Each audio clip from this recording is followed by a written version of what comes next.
Donald Trump is now just 48 hours away from truly running the country, and it may be sinking in. A reporter who met with him here at Trump Tower late yesterday described the incoming president as unusually subdued, saying that he was lowering expectations and acknowledging what could be the messy realities of governing.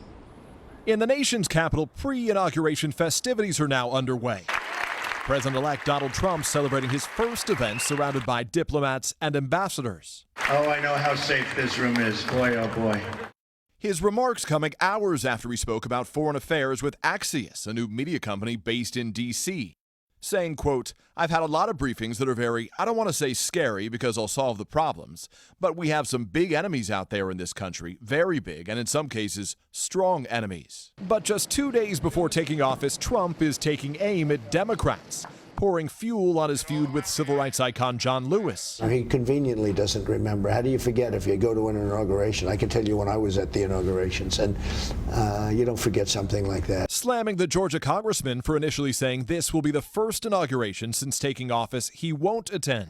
We must despite skipping George W. Bush's in 2001. We didn't attend it like so many other members of Congress did, but President Bush was a friend of mine. As far as other people not going, that's okay, because we need seats so badly. This morning, the list of Democratic lawmakers boycotting Friday's inauguration is growing. More than 50 now saying they won't attend. I don't honor him, I don't respect him, and I don't want to be involved with him. On Capitol Hill, Democrats are putting Trump's cabinet picks in the hot seat. Betsy DeVos, nominated for Education Secretary, grilled for her staunch advocacy of charter schools and vouchers. You never attended a public school, K-12 school, did you? Correct. And your children did not either, correct? That's correct. And you've never taught at a K-12 public school, correct? I've not, but I've mentored in one.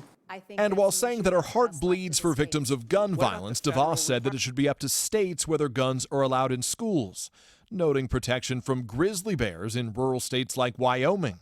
I would imagine that there's probably a gun in the school to protect from potential grizzlies. Last-minute inaugural preparations are in full swing in Washington, in addition to the many supporters taking part in the celebration of the new president. Officials are also expecting tens of thousands of anti-Trump protesters. At least one group vowing to shut down the inauguration ceremonies and paralyze the city.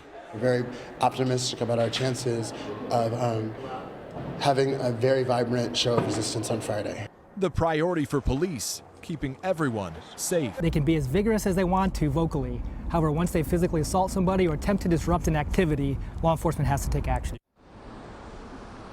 And Donald Trump's repeatedly said that there will be record numbers of spectators at this Friday's inauguration. In fact, law enforcement officials in Washington tell me they are expecting under 1 million people in attendance. Compare that to 2009, President Obama's first inauguration, where there were 1.8 million in attendance. Trump is also praising the Harley-riding Bikers for Trump, saying that they'll help keep him safe, calling it an additional security layer, saying they're rough.